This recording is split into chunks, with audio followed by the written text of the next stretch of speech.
Bueno, como decía el doctor Nadal, yo estuve en los años finales de los 80 hasta el año 90 como responsable de la unidad de patología cervical del Instituto de Seuss, que en su momento fue un centro pionero en desarrollar unidades especializadas.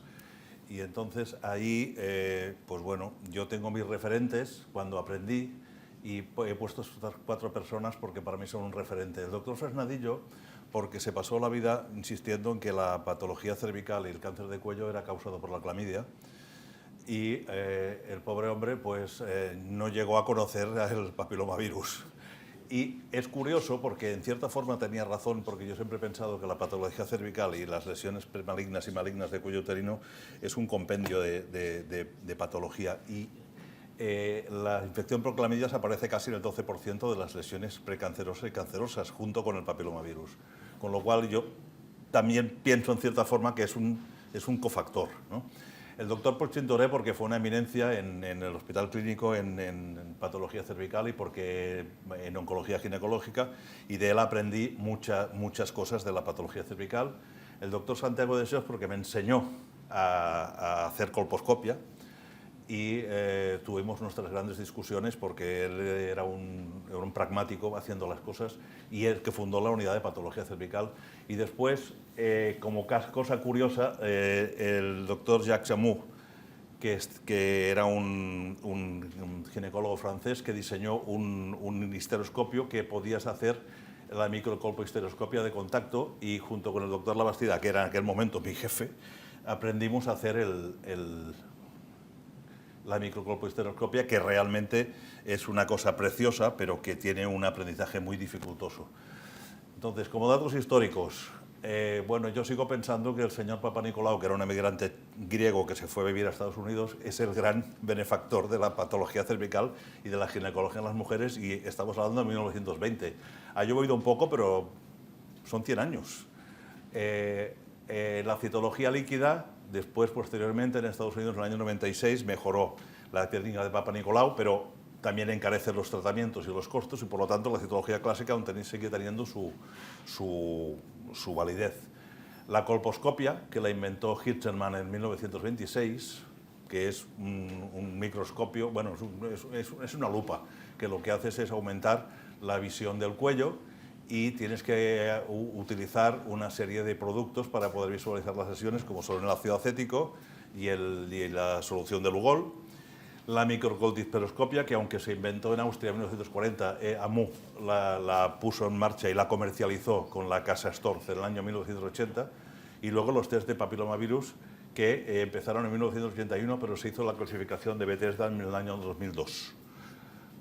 Esto es el microcolpohisteroscopio de Amu, que es curioso porque es un histeroscopio normal, pero la única cosa que tiene es que aquí tenía un botoncito que podías pasar de 0 aumentos a 150 aumentos, y luego tenía una ruedecita que lo que podías hacer era el enfoque. Para eso necesitabas, se hacía por contacto, o sea, tú lo que hacías era apoyar la punta del histeroscopio en el cuello del útero, y entonces necesitabas hacer una tinción directamente, se hacía una citología en vivo. Y era curioso porque se tenía que hacer con lo que tenía los núcleos, era tinta Waterman, azul Waterman, no podías usar otra. Y realmente comprobamos y no se podía usar otra. Y luego lo que hacías era, para teñir el citoplasma, usábamos Lugol. Y las imágenes eran espectaculares, pero el aprendizaje realmente era difícil y prácticamente quedaba en desuso. Ahí tenéis una lesión, un CIN3, carcinoma in situ, visto en cuello de útero, apoyando, y se ven los núcleos estos hipertróficos y la desestructuración celular. No sé, había otra, pero no la he puesto. Bueno, no la he puesto, que era otra, que era la imagen típica normal de núcleos pignóticos y las células estas poligonales. Entonces, bueno, importancia de la prevención. Hay una primaria y una secundaria, lógicamente. La primaria es, teóricamente, prevenir el contacto sexual usando preservativos, actualmente vacunando a las niñas, y hoy en día ya se ha iniciado la vacunación de los niños. Y luego la secundaria, que es, bueno, desde el diagnóstico, los controles rutinarios anuales, los controles de hibridación de papilomavirus, y esto es lo que está en discusión la Asociación Española de Patología Cervical, que está empezando a montar unos protocolos actuales, porque va cambiando constantemente lo que se está pensando de qué periodos se tendrán que hacer las visitas a las mujeres. En la sanidad pública ya se está hablando de que si tienes una hibridación de papilomavirus negativa, podrás hacer controles entre 3 y 5 años. Claro, esto solo es para la patología cervical, porque si tú tienes una paciente en 5 años te puede hacer cualquier otra patología que no sea cervical, pero bueno, esa es la idea, y va un poco en camino de lo que ha hecho el doctor Nadal de la OMS, que en principio, si se consigue vacunar a toda la población, se reducirá drásticamente la persistencia de la enfermedad. Así todo, hay que ser cautos, porque yo siempre digo que en este momento la vacuna cubre 9 subtipos. Se calcula que ya se conocen 100. Y las hibridaciones más exitosas, o sea, tú puedes diagnosticar en este momento 28 subtipos. Entonces yo, por ejemplo, una de las cosas que estoy viendo es que tengo pacientes vacunadas con la vacuna completa de los 9 subtipos, y que me están haciendo lesiones de cino, de displasia, por subtipos que no cubre la vacuna, y que tienes que pedir que te amplíen a las 28, porque hasta ahora me parece que eran 16 o 18 las analíticas que se hacían. Hoy en día se hacen 28. Y entonces yo estoy viendo pacientes que me dicen, es que tengo un CIN2 y estoy vacunada y tengo la hibridación, me hice una hibridación negativa y se la he vuelto a repetir con los 28 y entonces sale alguna positiva.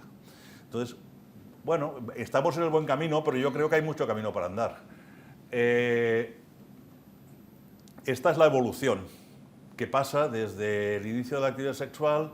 Cuando pasa tiempo, como ha dicho el doctor Nadal, es un virus, es lo que llamamos un slow virus, es un virus de evolución lenta, y eso nos complicó mucho la vida al principio, porque tú les decías, bueno, que venga tu pareja y le miramos el pene y le hacemos una laparoscopia, pero resulta que no, es que claro, esta no es mi pareja inicial, la tuve hace 10 años, entonces ¿cuál de los dos es el que te ha contagiado? Entonces, ese es un problema, porque el desarrollo muy lento del virus hace que el contagio sea complicado de hacer una epidemiología. Pero bueno, lo que suele suceder es esto, es que si tenemos todos los factores que nos implica la infección, lo que hace es una alteración celular que en un tiempo se queda subclínica en la base del epitelio poliestratificado del cuello, pero que con los años, y ya por entre 1 y 15 años, puede ir desarrollándose y pasar de lo que sería un CIN1, que es únicamente la afectación de las células basales, a un CIN2. Ahora ya se habla de SIL de bajo grado y de alto grado, pero bueno, sigue siendo la clasificación clásica es más efectiva. Y entonces cuando te afecta toda la mucosa es cuando se habla de CIN3 o carcinoma in situ, y si ya rompe la membrana basal es un carcinoma invasor. ¿Qué ocurre? Que encima nos complicamos las cosas. Como ahí que abajo pone, la posibilidad de regresión hasta que empieza a haber infección puede ser hasta del 90%, con lo cual a muchas pacientes, el famoso ASCUS que tenemos ahora, la alteración celular de significado incierto, que es un cajón desastre de los pobres citólogos nos meten, ¿no? ¿Qué ocurre? Que tú le tienes que decir a la paciente, bueno, hazte una hibridación de papilomavirus, pero si no te sale ninguno positivo, espérate, porque la mayoría regresarán. En cambio, cuando ya tenemos un CIN3, la posibilidad de regresión es prácticamente nula. Aquí pone un 20%, pero yo pocos he visto que regresen de CIN3. Los tipos que hay, pues bueno, hay los de bajo riesgo, que son el 6 y el 11, que estos son los que estaban en la primera vacuna, y luego los de alto riesgo, que hay un montón, siendo clásicamente los 16 y 18 los que son los que producen la mayoría de cáncer de cervix, pero ahora estamos viendo pues el 52, el 59, que son responsables del 23% restante, que tampoco es ninguna cosa desdeñable. Y ese es el problema que yo veo en este momento, ¿no? Que tengo pacientes que me están diciendo, bueno, ¿y qué puedo hacer? No, estoy vacunada, sí, no, pues, yo qué sé, lo que puedes hacer. O sea, si tienes una lesión, al final lo que haremos es un tratamiento destructivo local, que es, pues bueno, o con asa diatérmica, o con láser, o con crioterapia, o con lo que queráis, ¿no?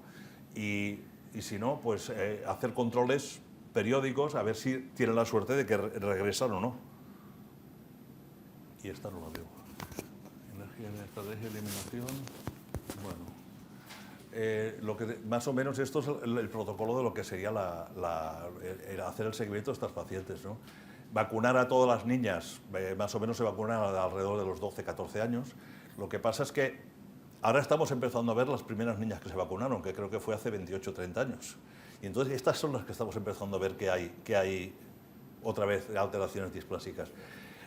Ahora se está empezando a vacunar los niños. La mitad de la población mundial estaba sin vacunar. Y ya no solo por la parte homosexual, sino porque, como si estamos hablando de que hay un montón de subtipos de papillomavirus, pues hay que vacunar a las dos partes de la población, ¿no? Entonces, ¿qué pasa con las mujeres entre los 25 y 30 años? Pues bueno, lo ideal sería hacerles una hibridación, y si es toda negativa, igual no hace falta vacunar, pero si no, vacunarlas, porque, a ver, te vas a proteger como si tuvieras más jovencita, ¿no? Entonces, en las mujeres no vacunadas de 25 o 30 años, pues bueno, visitar cribado, y a partir de los 40 y 45 años, la realidad es que hay que aconsejar que se vacune todo el mundo, pero la población no es tan fácil de convencer a partir de ciertas edades. Y después también está hablando que a partir de los 70 años no hace falta vacunarlas si ya han tenido episodios de hibridaciones negativas. Y en principio, estas son las cifras de lo que pasa si hay por el cáncer de cuello, ¿no? Hay casi 2.000 mujeres en España, y de estas 2.000 mujeres, pues bueno, en el 604.000 en todo el mundo, y en Europa 9.000. La OMS tiene una tarea importante por delante, porque además estamos, sí, ya lo sé, ya estamos fuera de tiempo, y además estamos con un mundo globalizado, pero en un mundo de ricos y pobres. Entonces, esto es muy bonito, pero en los países pobres no va a haber vacuna. Y vamos a los países pobres de turismo. Muchas gracias.